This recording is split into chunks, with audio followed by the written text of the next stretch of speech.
Welcome to Hub History, the show where we share our favorite stories from Boston history. This is episode 103, Joseph Warren, Founding Martyr. Hi, I'm Jake. And I'm Nikki. This week, we're going to chat with author Christopher di Spigna about all things Joseph Warren. We'll start with his boyhood on an apple farm in Roxbury and cover his education at Harvard, his rise in politics, his untimely death at the start of the Revolution, and the new discovery of living descendants. But before we talk about this founding martyr, it's time to take a look at this week's featured historic site and upcoming event. We imagine that many of you will be so taken with this week's episode that you'll want to visit Dr. Warren and pay your respects. And so we're featuring Forest Hills Cemetery, which also serves as a green space, an arboretum, and a sculpture garden. On March 28, 1848, the Roxbury City Council gave an order for the purchase of the farms of the Severns family to establish a rural municipal park cemetery. Inspired by Mount Auburn Cemetery, Forest Hills was designed by Henry A. S. Dearborn to provide a park-like setting to bury and remember family and friends. In the year the cemetery was established, another 14.5 acres were purchased from John Parkinson. This made for a little more than 71 acres at a cost of $27,894. The area was later increased to 225 acres. In 1893, the first crematorium in Massachusetts was added to the cemetery, along with other features like a scattering garden, an indoor columbarium, and an outdoor columbarium. In 1927, anarchists Nicola Sacco and Bartolomeo Vanzetti were cremated here after their executions. Their ashes were later returned to Italy. In addition to Dr. Warren, other notable occupants include E. E. Cummings, William Lloyd Garrison, Lucy Stone, and William Dawes, who, not so famously, journeyed to Lexington and Concord via the land route as Paul Revere rode across the Charles and departed from Charlestown. Those of you who've been with us since episode 33 know that Forest Hills is Dr. Warren's final resting place, his fourth burial site. Today, the grave is marked with a statue erected by the Masons in 2016. We highly recommend a trip to Forest Hills Cemetery for the fall colors, local history, and pleasant walking paths. There's parking on site, or it's a short walk from Forest Hills Station on the Orange Line. And for our upcoming event this week, we're featuring an author talk on November 1st at the BPL Charlestown branch. Stephanie Shoro will be talking about her latest work, Inside the Combat Zone, the stripped-down story of Boston's most notorious neighborhood. By the time I moved to Boston in 2001, the combat zone was a fading memory of what it had been. But in the 1960s and 70s, it was famous as a den of vice. After the bars and burlesque houses of Scully Square were bulldozed to create Government Center, most of the adult businesses in Boston moved to a corner of Chinatown centered around Washington Street, near the corner of Neeland. The timing coincided with the rise of strip clubs and porn theaters around the country. In Boston, zoning regulations confined these businesses to just a few square blocks in the combat zone. For years, the storefronts along Washington, Boylston, and Neeland streets were bathed by the glow of neon lights, which brought a sense that anything goes. While gay culture was not yet out of the closet in Boston, the LGBTQ community could find some room to live in the open in the freewheeling combat zone. Prostitutes walked the streets and worked in nearby brothels, while soldiers on leave and sailors on liberty walked the streets looking for a good time. While the neighborhood developed a reputation for violent crime, that was probably overstated.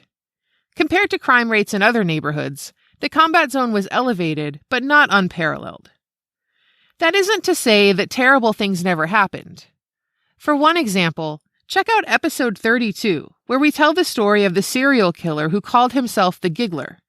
In that story, the killer's third murder was committed in the combat zone, and he later tried to confess to an arson in the combat zone that killed 11 people. In her talk at the Charlestown Library, Shoro will discuss how the combat zone came to be, and then its decline, introducing, as the event page says, the players and tragedies behind this audacious social experiment, heralded across the nation as the solution to the pornography epidemic. The event is free and open to the public, beginning at 6 p.m. And now it's time for this week's main topic, our interview with Christopher di Spigna, author of Founding Martyr, The Life and Death of Joseph Warren, the American Revolution's Lost Hero. So, Christian, welcome to the show. First of all, before we even start, can you just remind us who Joseph Warren was and why he was so important to the Revolutionary era?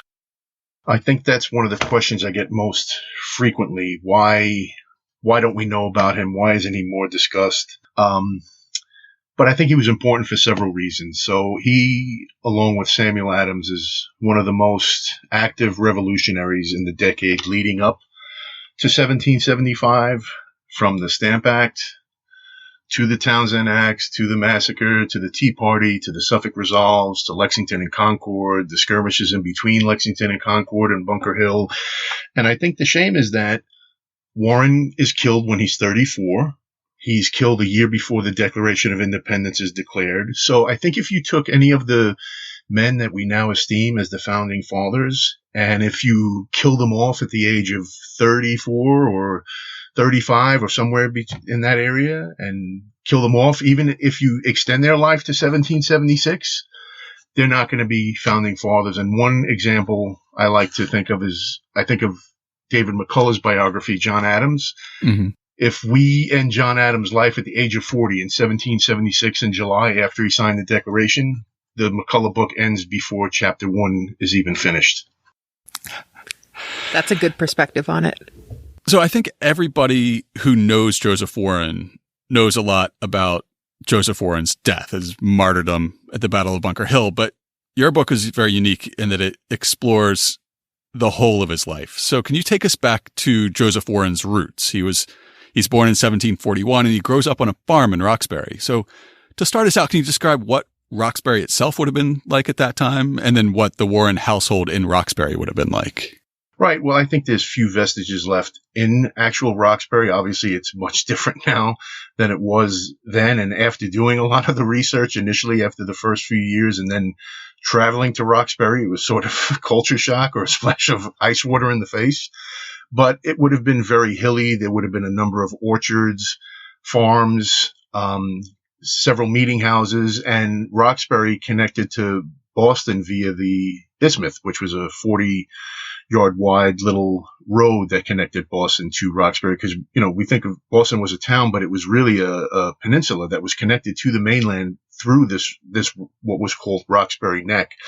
And this was one of the questions I had early on in the research. What was the social standing of Warren's family? Was his father a gentleman? And then you look at the Harvard records and see that Warren was ranked 27th in a class of, I believe, 43, which tells you that since rank was based on the social standing of one's parents, you saw that Warren's social standing within the community was quite low. But Warren's father was referred to as a gentleman when he died, and he did own a farm and orchards, and he was a Roxbury selectman. So he did have some standing in the community, but he was definitely not part of that social elite of politicians and wealthy merchants like a Hancock or a Jeremiah Lee or a Thomas Hutchinson. So his social standing was definitely not within that upper stratosphere of standing.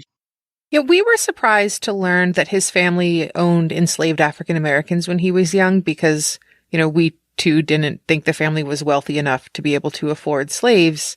How did that come to be? And this is, there are quite a few frustrating things when you're doing the research. And this was one of them because we see that the slaves are mentioned too in the probate will of Warren's father. It's an older man who's a slave and a younger girl. We don't know how they acquired them, how long they had them. We do know that when Joseph Warren did rent property in Boston in 1770, part of that deal did include a younger slave. But the short answer is we actually really don't know how they acquired them or how long they did have enslaved African Americans, but we do know that they did participate in that institution of slavery. Going back to Warren's life, if you read his papers, his orations, it's clear that he was an educated man. You mentioned his Harvard education. How did somebody from the background Joseph Warren came from end up with the opportunity to get a Harvard education and go on to be a physician?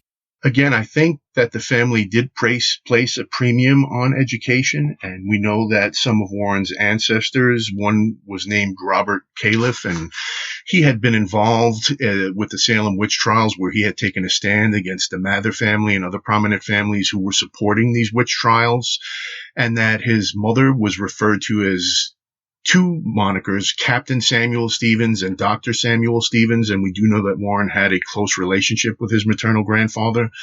But Warren is sent to Roxbury Latin School in Roxbury, which was the precursor institution to Harvard, where you're prepared to learn the classics. And so he does take this test. So the test at Harvard is mostly an oral examination, and Warren goes in the summer of 1756 and he passes the examinations, and he begins, like I said, he begins his career at Harvard, but he begins with a low ranking. And I believe he was 14 years old. And if memory serves, I think there was only one other entering freshman who was as young as Warren. So you can imagine the disadvantage he's starting out at in Harvard, where he's not only the youngest, but he's very low ranked within that ranking system, which means that he's going to be placed with other low ranking students. But the fascinating thing about Warren was that somehow he's able to sort of elbow his way out of this mediocrity. And you see that through these Harvard records that he's rooming with first rate scholars in his junior and senior year, which is an amazing thing, because by all rights, he should have been rooming throughout his 4 years at Harvard with other lower ranked students. But by his junior and senior year, he's actually rooming with, I think, the number 2 and number 8 scholar. Can you tell us a little more about what is the ranking system? And I had no background on that before reading, and I was wondering, when did it stop? And what did it mean at that time? Right. So it's not a finite system, and understandably, we can imagine sort of the resentment that a lot of the students had, usually at the bottom end and the higher end of the... Yeah, poor 45. Geez. Right. So to give you an example, so the highest ranked student within those 4 years of Warren's classroom is Jonathan Trumbull, who's the son of the Connecticut governor. So that kind of gives you an idea of that upper echelon. Mm-hmm. So that system was also changeable. So if someone was caught doing something, like I saw an example in one of the records that a student was throwing, quote, brickbats through the tutor's windows. So they demoted him 8 grades, eight demotions within the ranking. And then they said they had a student who came from a distant colony and they weren't really aware of the student's parents' social standing. So they moved him up a certain amount of ranks within the social standing. But pretty much once you were assigned that ranking, that was basically it. But it's just, it really did strike me that, and I can't stress this enough, but by the end of his 4 years at Harvard, the fact that Warren is rooming with these first-rate scholars, these high-ranked students, it's just kind of incredible when you think about it in retrospect, that he was able to even accomplish that. And by most primary and secondary source accounts that exist from that time period through the graduation ceremony, commencement, that they do refer to Warren as a first-rate scholar. So that's interesting. It's a ranking system that's as much about social standing as it is about academic standing. It's all about social standing at this time. So it's a very hierarchical society, but the social ranking of the student is based on nothing else other than the social ranking of his parents. It has nothing to do with the academics. Now, speaking of Joseph Warren's parents, while he was at Harvard, the family endures a devastating loss. Can you describe what happened? Yes. So obviously it was the height of the apple harvest season. It's in October of 1756. And Warren's father at the time would have been around 50 years old. And so when you start reading the accounts of how they have to pick these apples back then, they have these long wooden ladders, and they have to, now I've seen some of these Warren russet trees through the direct descendants family. So some of the descendants have these trees on their farm, and they can grow to about 25 to 30 feet in height at maturity. So they're going to have to navigate this ladder. and get to the top of those trees and then gently twist and pick the apple. And what happened is Warren's father lost his footing and fell. And by all accounts, from what we could tell, broke his neck and died within a few minutes. Now, the interesting thing is that most of the historical accounts state that Warren was likely at Harvard. But when you look at the Harvard records and you look at their vacation schedules, Harvard would have been closed the day Warren's father died because it would have been the first vacation that the students had, which was about 2 weeks. So in all likelihood, Warren would have been back at the farm helping his family during this very busy time of the apple harvest season, harvesting these apples. So in my estimation, Warren would have been back at the farm and present when his father died. So he may have witnessed it himself. Right, exactly. Yeah, I've always, whenever I've read about Joseph Warren's life, I've always heard that he was away at Harvard. Right, and Harvard was closed. So there would have, and students were not allowed to stay there. They had to leave. And given that Warren would have only been at Harvard for a couple of months, in all likelihood, given the fact that Warren was the eldest son and that all three brothers would have been too young to really help the father, he most likely would have been back on the farm helping the father. So you wrote that the funeral cost the equivalent of 800 days of pay for a typical laborer. So why were funerals so expensive?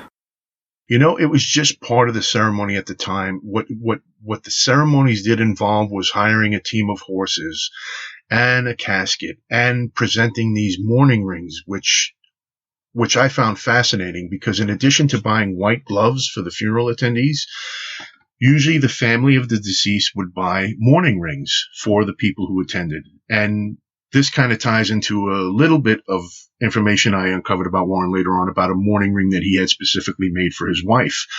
But when you start reading these accounts and you start seeing the funeral costs associated with having this funeral, it's almost madness when you think, I can't believe what these people are spending for this. And what happens is during the Townsend Acts and when they're starting the early activities of resistance against the British, what they're doing is they're starting these non-importation policies. So what happens is that Adams and Warren really take the lead and say, we are not going to indulge in these elaborate funerals and the costs associated with that. And so when Warren's grandmother dies, he takes the lead. And what they do is they have a very muted, plain ceremony, which is really lauded by a lot of the patriots, saying, this is what we need to be doing. We should not be spending these lavish amounts of money and buying goods from the British to have these funerals. It's interesting. I wasn't really familiar with what an average farmer's funeral would have been like at that time, but you hear about these huge productions that are the funerals of the massacre victims or of Christopher Sider or Snyder, and vast sums are spent because it's essentially a political event, a political statement. But I wasn't really aware of how that compared to an average farmer's funeral just shortly before, and then this idea that, we should stop having these elaborate outlays for average funerals. Right. And then, I found a primary source account that I believe it was John Rowe that talks about the mourning rings he's collecting from all these years of going to funerals. Now it's a little bit later, but if any of our listeners are interested in an example of a mourning ring like that, at the Shirley Eustace House in Roxbury, where Nikki and I were once docents, there is a family mourning ring from the Eustace family, William Eustace's family, in the early 19th century, but it was, I think, a similar style to what would have been used at that time. So go visit the Shirley Eustace House in the season and look at their ring. Now, I guess shifting gears a little bit, the Warren family name gets tied to generations of medical advances in Boston. Today, as we're recording this, yesterday was Ether Day, which celebrates the first demonstration of a surgical anesthetic by John Collins Warren at Mass General Hospital. A lot of that reputation for the Warren family being tied to medicine starts with Joseph. So as he graduates from Harvard and starts a medical practice, can you tell us what his practice would have been like? What was a physician doing in the 1760s or the 1770s? Well, and I think it's important to know that there was no medical school at this point. So the options were that either you could go and you could apprentice over in Europe, or you could choose hopefully get an apprenticeship with a local physician. And to Warren's luck, he was able to do an apprenticeship with a Dr. James Lloyd. And Lloyd had done his apprenticeship over in the glittering capitals of Europe, where he becomes an expert in surgery and obstetrics and smallpox inoculations. And he brings back this honed technical skill to Boston and sets up shop. Now, Lloyd is wealthy. He's socially connected. He's a horticulturalist. He's entertaining lavish parties at his house. And part of the apprenticeship would have been Warren living for a time under Lloyd's roof. So not only is Warren learning these technical methods and these up-to-date medical skills, but he's also learning how to become a gentleman. And you see this transformation happening with Warren's own clothing, and he's being exposed to a world beyond that Roxbury farm and even Harvard, where he's now rubbing elbows with some of the elite, and he's mastering the nuances of a bedside manner.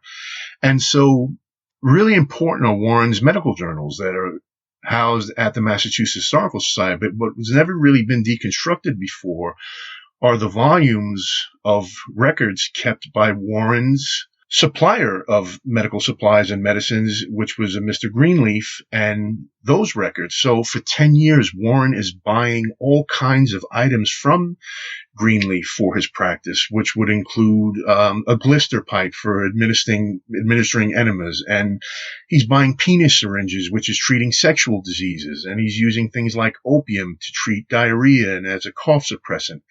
So in addition to treating patients, Warren has also become skilled in obstetrics, and he's also making and mixing his own medicines, and he's also performing amputations and resetting shoulders. So you can see from Warren's medical ledgers that he's becoming a very, very skilled physician, and he's also championing the smallpox inoculations when that outbreak happens in the winter of 1764.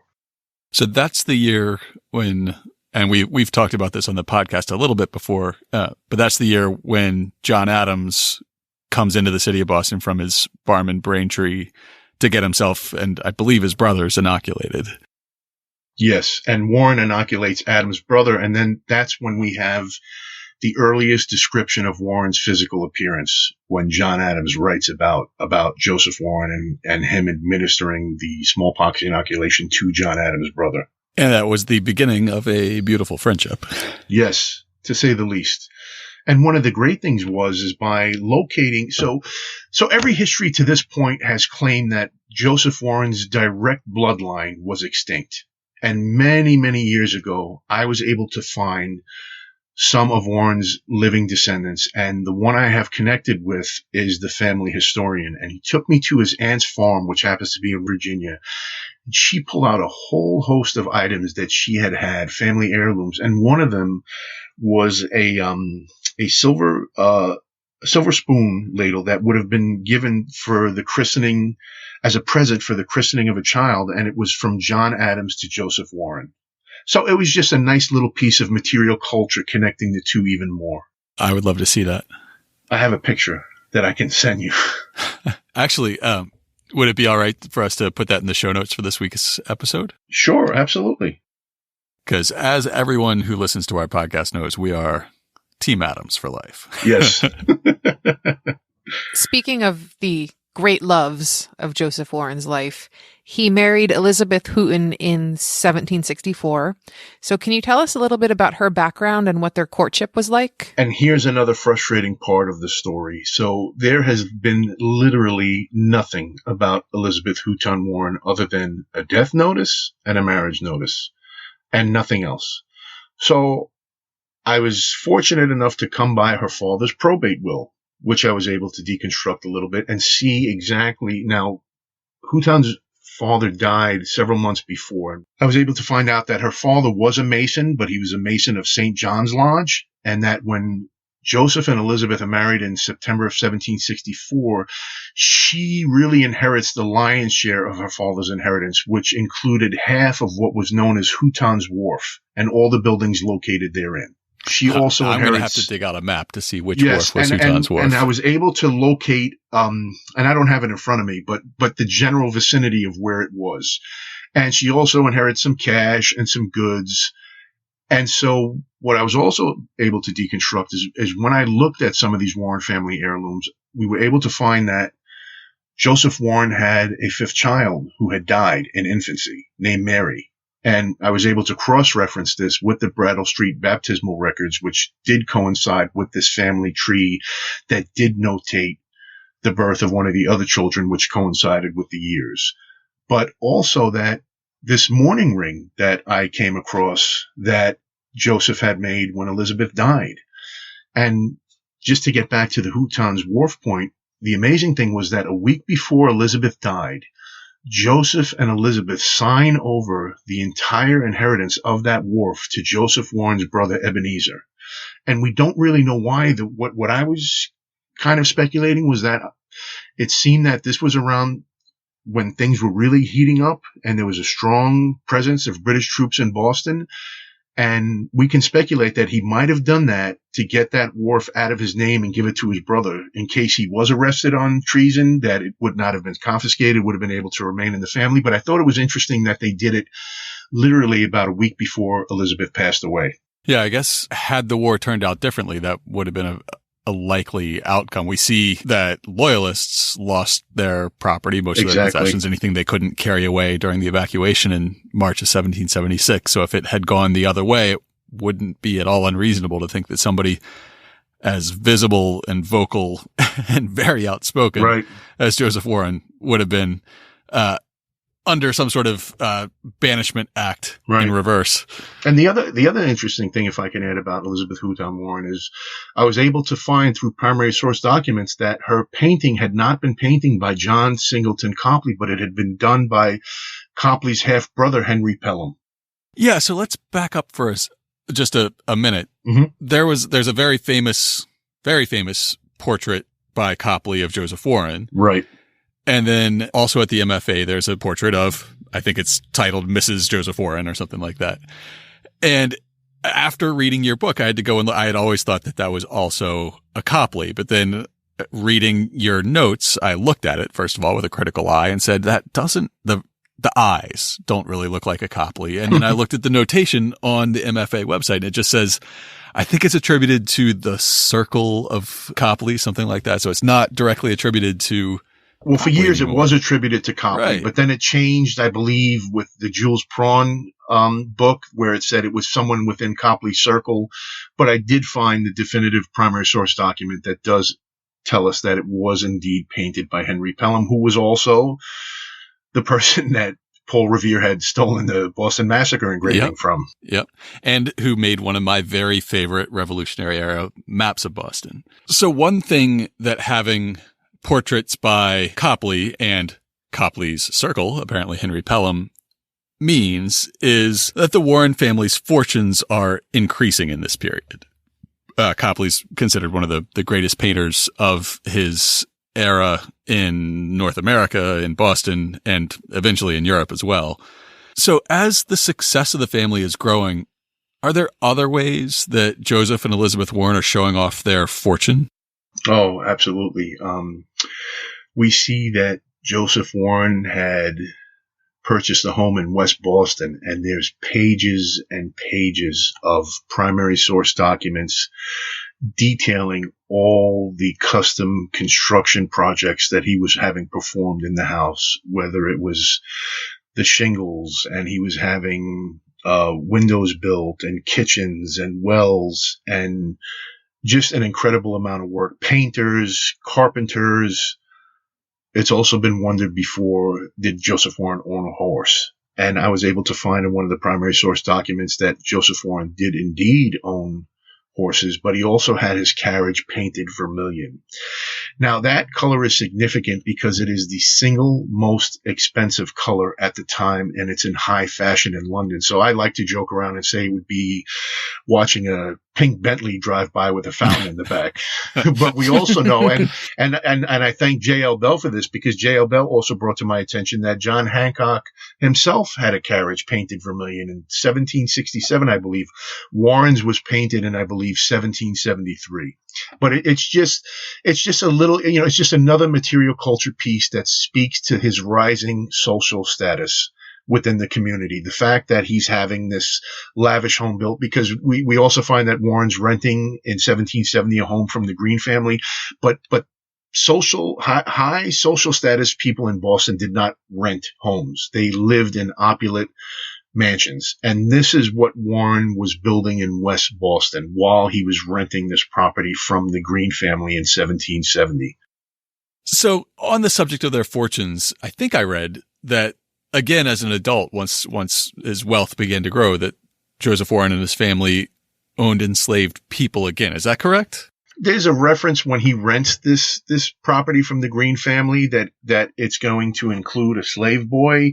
And it includes, I think Warren bought him for, 20 pounds worth of potter's ware, I believe the quote was, and that the agreement was that if he did not want to keep the enslaved boy, that he could return the enslaved child back to the Green family. But this is where the trail hits a dead end. It's the only reference to a slave in Warren's adult life, and it's from this document that speaks of the exchange between Warren and the Green family about renting that property on Hanover Street.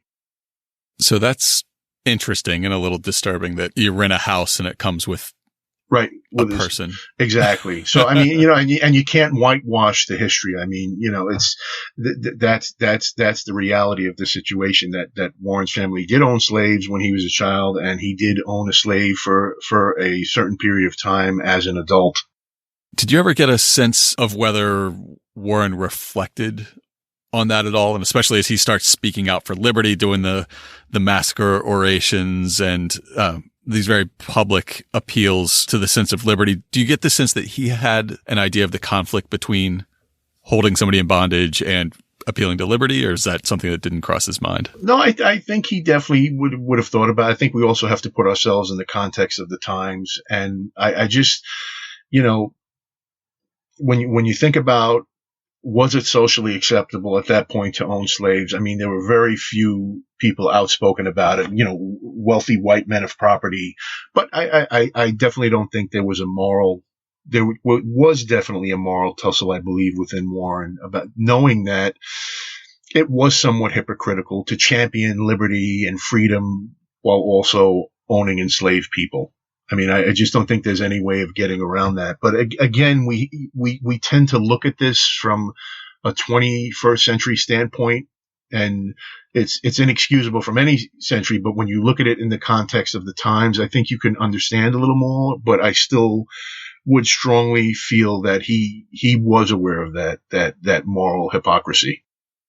Yeah, and we've explored on the podcast before the fact that while we didn't have the sort of plantation slavery of the South, there were a lot of enslaved African Americans in Boston and in Massachusetts prior to the John Adams Constitution that freed them.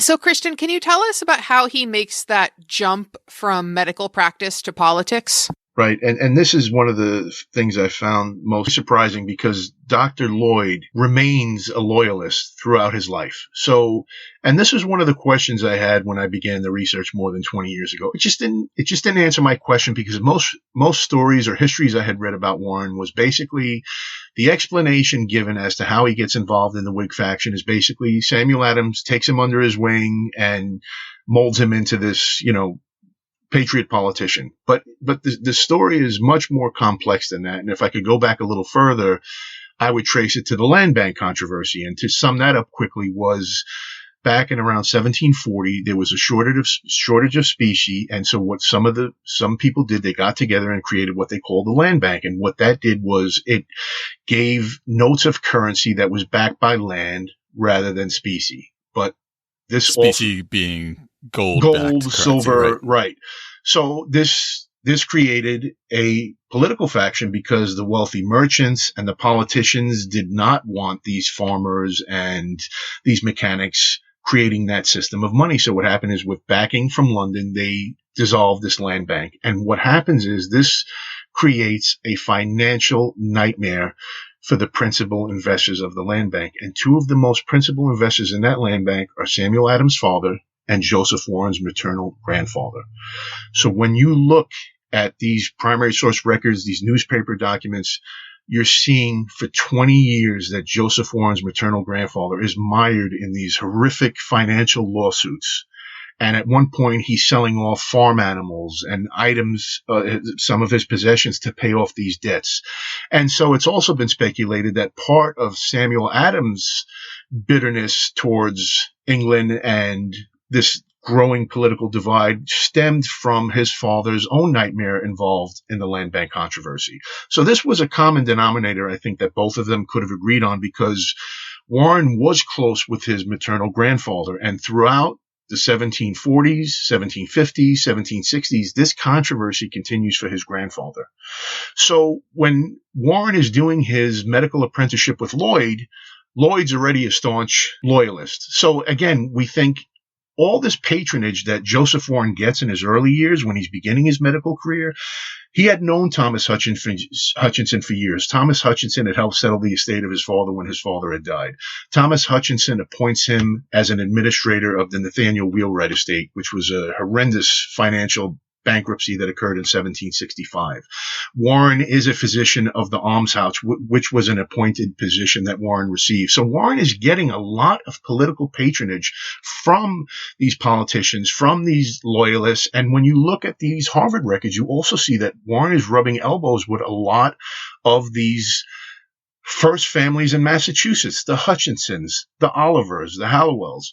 So by all rights, Warren really should have been a loyalist, which makes it even more amazing that he became a Whig. So one of the records I had come across in the Massachusetts Historical Society was a journal entry in Warren's ledger about Samuel Adams. And what I noticed is that this was in June 1768, and Warren spells Adams' names wrong. He spells it Adames. Now, we know there was a lot of bad handwriting. But when you look at Warren's handwriting in this early medical ledger, I mean, the handwriting is almost Hancockian. I mean, the penmanship is beautiful. And he also writes that Samuel Adams was the Speaker of the House of Representatives, but he wasn't. He was the clerk. And I also found a document stating that Warren gave, along with about two other men, gave Samuel Adams money to help pay off his debts. So when Warren enters this political faction, he's already got his political beliefs. And I question the relationship between Adams and Warren, because Warren would have been an attractive candidate to the Whig faction. He's a Harvard graduate. He's a doctor. He's becoming a man of social standing within the community. He's gaining wealth. He's smart. He's well-spoken. When Warren does hook up with Adams, I believe that Warren is already bringing a strong-held political belief that he buys into this patriot cause and is against these oppressive policies being implemented by Parliament in Britain. So I did question that relationship, and I do believe that Warren held some really firm beliefs when he entered that Whig faction. So as he's being mentored by Lloyd and then meeting Samuel Adams and eventually John and Abigail Adams, he's entering into this world of Whig politics in Boston. What do you think his personal political aspirations were like? Was he ambitious? Was he seeking office? Was he humble? Was he happy to work behind the scenes? Do you have any sense of what future he foresaw for himself in entering into Whig politics in Boston? I do, and it's backed up by a letter that he had written when he sends his fiancée and his 4 children out to the Dix family farm in Worcester, Mass. And basically he writes a letter stating that he wants this Dr. Dix to buy an extra, I believe it was 14 or 15 acres, because he's talking about, now that his family is out there, he's talking about spending the next year or two involved in farming. So I don't feel that Warren, a lot of the history say that, Warren got killed because of his unbounding ambition and, he was motivated by power. And I'm going to take the opposite stance on that, based not only on this letter, but the fact that I think because Warren's killed at Bunker Hill, that the events of his entire life get reduced to one single afternoon, right? He becomes the martyr. He becomes the first American martyr. So basically his whole life is in this one afternoon, but we lose that human side of Warren. given the fact that he did have a fiance. He had 4 small orphan children. He had a personal life. We just kind of see this calcified marble statue, but there was a human element to this. And I'm not convinced that Warren was motivated by power or personal glory. And, we can start talking about, the virtue of honor. But again, just to answer that question, I don't believe that Warren was motivated by power. So, of course, it's really hard to speculate on, how far his star would have risen had he survived the Battle of Bunker Hill. But are there indicators that we can look at in terms of his accomplishments and his fame that, give you a sense of what might have been in store for Joseph Warren? Well, I mean, we know, and again, I think sometimes we lose sight of the fact that this is Boston 1775 and it's not Yorktown 1783. And a lot of people will say, well, Washington's Washington. But no, Washington is not Washington in 1775. When Washington arrives in Cambridge in July of 1775, 2 weeks after Warren's killed, Washington has not been involved in a military conflict in almost 20 years. Nobody knows who Washington was. I mean, even John Adams wrote in a letter in 1774 something to the effect of I've never heard this name Washington before. Who is this man? So Washington had yet to achieve that everlasting glory. And having said that, I think Washington still becomes Washington if Warren lives.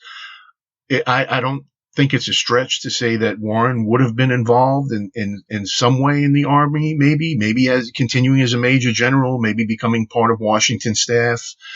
I don't think it's a stretch to say that, like William Eustis and John Hancock and Samuel Adams, that Warren could have become a governor of Massachusetts. I don't know if I'd go so far as to say that Warren would have gone on to become president of the United States. I don't know if I would say that, although anything's possible. But yeah, I think that Warren would have continued in some capacity with the Army and during the American Revolution, and I think he would have been involved in politics at the local level in Massachusetts. So yeah, I don't think that would be a stretch to speculate that. Now, I want to come back to his military role at the outbreak of the revolution. But before that, let me just touch on his personal life again. So after Elizabeth Houghton Warren dies, Joseph Warren is lucky enough not that long afterwards to have a second great romance with a woman named Mercy Scully. Can you tell us how they met and what their courtship was like?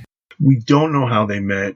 I mean, there's very little known about her in these early years of the Revolution. I was able to uncover a letter she had written to her cousin that had never been published before, that was in a miscellaneous bound volume at the Massachusetts Historical Society, which is the earliest known letter written in her hand. And it's written the day the Port Act takes effect in Boston on June 1st, 1774. And when you read this letter, it's kind of remarkable to see what a passionate patriot she is, and she's lamenting the fate of Boston and the citizens of the subjects of Boston, and how cruel the evil yoke of British tyranny is.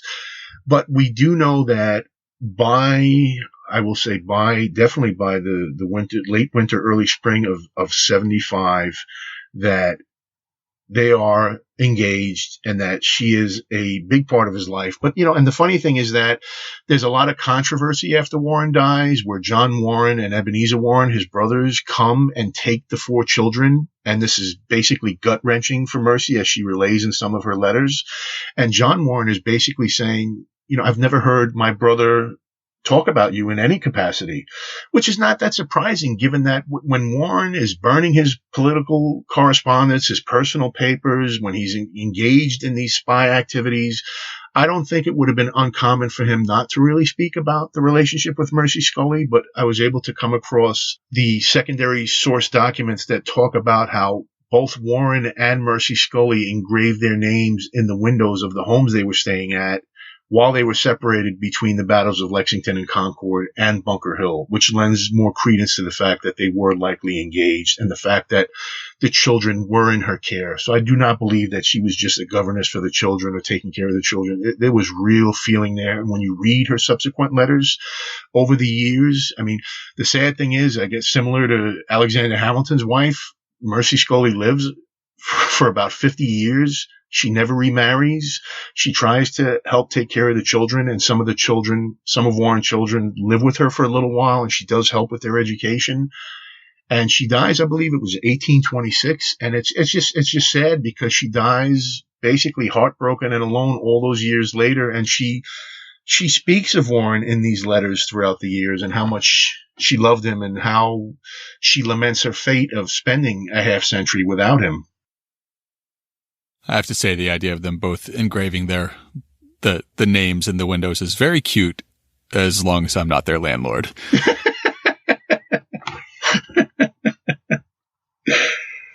So coming back to Warren's military experience and the experiences he has at the very outbreak of fighting in 1775, to the extent that people remember Joseph Warren's name today, it seems to be for two things: that he dispatched Paul Revere on his famous ride, and that he died during the Battle of Bunker Hill. But that's not the only military experience he has after the war begins. And from your book, I realized that I guess I already knew that he had experienced the fighting at Menotomy, but he also experienced fighting during two of the battles on the Boston Harbor Islands. Can you tell us about both those experiences? Right. So, I mean, the earliest introduction Warren would have had to military drilling was at Harvard, and it was the beginning of the Marty Mercurian Band. And we see Harvard records discussing how the senior sophisters were participating in these military drills in Warren's senior year in 1759. So we know that Warren was exposed to that back in 1759. So, and also, as we know that one of the books that Warren had in his library was called Diseases Incident to Armies. So we can see that Warren is thinking both as a soldier and as a physician when it comes to battles and battlefields. But, you know, it's just odd to me. And one of the things I found was that Warren dispatched Revere from a different location than history has told us these past few centuries. He dispatched Revere from the Chardon house, which was near the Green property, but by 1772, Warren had left that greenhouse. So he did not dispatch Revere and Dawes from the greenhouse. He actually dispatched them from the Chardon home. And what's amazing to me is that we know it as Paul Revere's ride, when basically Warren, it's Warren that dispatches Revere, but Warren's the one that goes and almost gets killed and is participating in the fighting. Revere wasn't. And then, as you mentioned, there's these two battle/skirmishes that happen on Noddle's and Grapes Island. And, you know, there is scant source documentation about them, but I've found letters talking about Warren being at these battles and talking about fighting going on and firing of weapons, and Warren is there. And so when you put Lexington and Concord and Noddle's Island and Grapes Island, those two skirmishes, Lexington and Concord battles and Bunker Hill, Warren is the only one. He's the only person who's personally engaged in the fighting at all four of these battles. And when you start to think about it, you say, well, where are the founding fathers? None of them are there other than Warren. He's the only one who's actively participating in these fighting battles.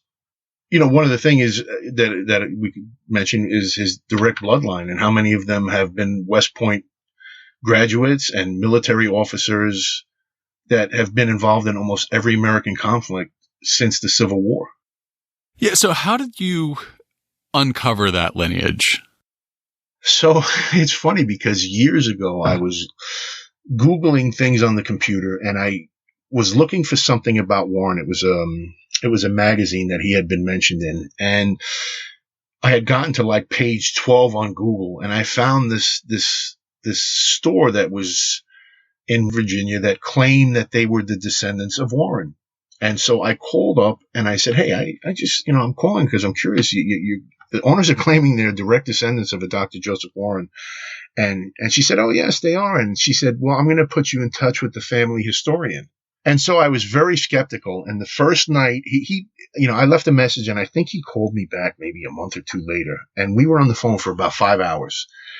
And I almost felt like a detective grilling him with all these questions. And then I thought, can this be real? Is this true? I mean, it was only about 4 or 5 years into my research, but I had read all the histories that said, well, his bloodline's extinct. And I remember tracing it, and they sort of die out at the end of the 19th century, early 20th century, but I just wasn't convinced. And then, we started a friendship, and he had taken me to the aunt's house and shown me all those material culture pieces and pieces of furniture that he had. And it just kind of breathed life back into the story. And I found out there were about 30 of them that were still alive, and they boast a long line of military officers, West Point graduates. There's the current trustee of the Warren painting at MFA Boston is a doctor at Baylor University, and she gives out an annual Dr. Joseph Warren Prize. You're writing a biography about something, and then all of a sudden you find that they have direct descendants, and you're just able to deconstruct it and approach it in a way that's never been done before. So Warren is an incredible orator, and as the host of a scripted podcast, we often struggle to read other people's writing out loud, and sometimes we even struggle to read our own writing out loud. I always struggle to read my own writing out loud. But Warren's speeches, they roll right off the tongue. So I'm curious just what your favorite speech or passage is from Warren. Just to answer the question a little bit more thoroughly, if you don't mind, I think part of that skill comes from his days at Harvard, where at the time President Holyoake decided that he was going to have the students start delivering orations of these Latin passages. So we know that Warren was delivering speeches in Harvard Hall and in Latin. So, I mean, he sort of had a knack for this, from an early age. But I guess, the one I love the most is when during Ronald Reagan's inaugural speech in, 79 or 80, where he quotes Joseph Warren from his Boston Massacre oration. And he's talking about act worthy of yourselves. He's speaking to future generations of millions unborn. And there's also another quote that was delivered from an earlier oration where he's talking about the brutality of the and obviously you see he's politicizing the event, but he just had such a way with words when he's talking about the brains of his brethren be splattered on the cobblestone street. It's just, again, you said he had such a way with words, and we know from various primary source documents that he was an eloquent speaker and that he did have a great effect on the audiences present. So it was just one of his many skills. I mean, obviously he had a great charisma, and he did it through his writing, through his speeches, on the battlefield. I mean, it's just a check. You can just check off every point that would have made him such a charismatic leader. And at such a young age, when you think about the ages of all these other founding fathers at the time, in a way, in such a social hierarchical system in Boston, it just doesn't really make sense that Warren would have risen to such political heights at the age he was. So for our listeners' benefit, we'll put the text of at least one of his Boston Massacre orations into the show notes this week, so people can read some of his public speeches that we find so stirring. I'm sure it'll sound a lot better than what I just said. Oh, story of our lives, Christian, story of our lives. We can't all be Warrens. But we also know that he had a heavy nasal twang just from some of the words he was spelling in his writing. Yeah, I found that comment in your text interesting. So you feel like you could devise his New England accent from spellings in his papers? Yes, because I'll get one example that stands out is the word mahogany, and he spells it Mahagany. Mahagany. Right. Just like a Bostonian might say right. today. So how did Boston react to Warren's death? They don't know what's happened. And this has been controversial because there have been two primary source documents within months of his death talking about him being beheaded by British troops on the battlefield.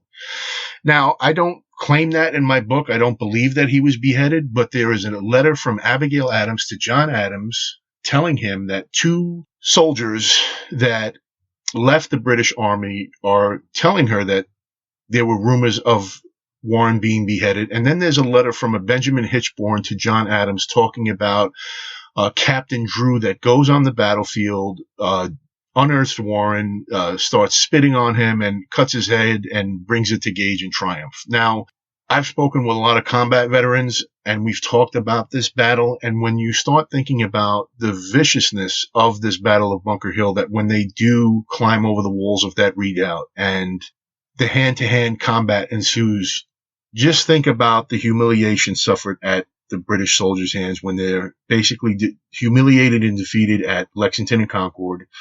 They've watched most of their commanding officers drop like flies on the march up to Bunker Hill, so that by the time they climb over this redoubt, they're in a blood rage. You don't expect that they're just going to stop and lay down their arms. There are primary source accounts from both the American and the British sides talking about British soldiers bayoneting corpses, taking the butts of their rifles and beating out the brains of patriots that are on the ground. And so it's not known for several days whether or not Warren made it out alive. There's conflicting accounts. Some are saying he was captured. Some are saying he was killed. Some saying he was able to escape. But by the time there are confirmed reports that Warren is killed, I mean, it was just devastating, not only to the friends and family, but the members of the Continental Congress in Philadelphia. So it's just ironic that when Warren is killed a few days after, John Hancock, Samuel Adams, John Adams are all writing Warren letters, asking him to receive Washington, to make sure that that transition goes smoothly. And again, not to General Ward, but to Joseph Warren. So this also underscores how important Warren was in Boston. And when word finally arrives at the Continental Congress about a week after, I mean, it's just devastating. And you see the letters that Samuel Adams is writing, John Hancock, John Adams. You see that there are letters from the soldiers lamenting Warren's death, saying the biggest loss sustained is the death of Dr. Joseph Warren, which is also interesting because they're referring to him as Dr. Joseph Warren, not General Warren. Right. So, and then within the next few months to a year, you start seeing all these elegies and these poems. And there's even an article that refers to Warren, the godlike Warren. He's basically transcending moral status. But this is so important because Warren becomes the first American martyr, because the hero prior to this is General James Wolfe, who dies on the plains of Abraham during the 7 Years' War at the Battle of Quebec. So Warren supplants that. And now Warren is the first distinct American martyr who, it's almost like the beginning of the identity of this American culture, that it's one of theirs. It was patriots against British. They're Americans. And I think in a way it's poignant, but it's also sad because his martyrdom has overshadowed his tremendous accomplishments and contributions to the rebellion movement and the revolution. So in a way, it's kind of overshadowed him all these years because, again, like I said, the events of a single afternoon overshadow all his contributions in that decade leading up to that battle. Yeah, and it's really interesting to see that outpouring of sentiment about Joseph Warren's death and just that place of martyrdom that he occupied at that time, because you describe him as the forgotten founder. And in the introduction, you say that his contributions faded from American memory. And then later on I think in the last chapter, you return to that and say, today, Warren's name is unknown to most Americans. Which it is, sadly. I thought you were overselling that point. I was really skeptical of that because Nikki and I talk about Warren a lot as folks who host a Boston history podcast, and Nikki has a little bit of a historical crush on Joseph Warren.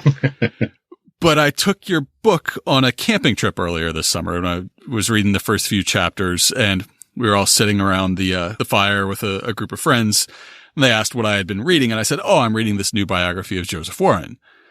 And this group is all intelligent, educated, native New Englanders, and not one of them knew who Joseph Warren was.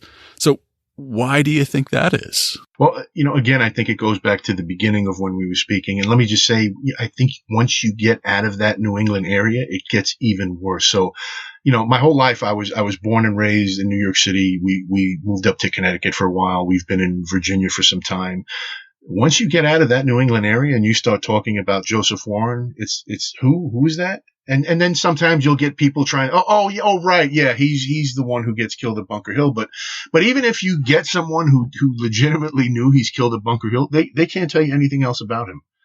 Or they're surprised to learn, wait, he's the one who sent Revere on the Midnight Ride, and he did this. But honestly, the majority of people that I have broached with this, and these are people who have an interest in early American history, they do not know who he was. And I mean, I can't blame them, because when you think about it, there has not been much written about him. And I almost feel resentful. It's almost like this glass half empty approach to his life. Well, his political papers were destroyed, more papers and his items were lost in 2 accidental house fires in the mid-19th century. We didn't even know where these fires were. I was able to track down where the fires were. But again, I think if I had to give a short answer or a succinct answer, it would again be that he's killed at the age of 34.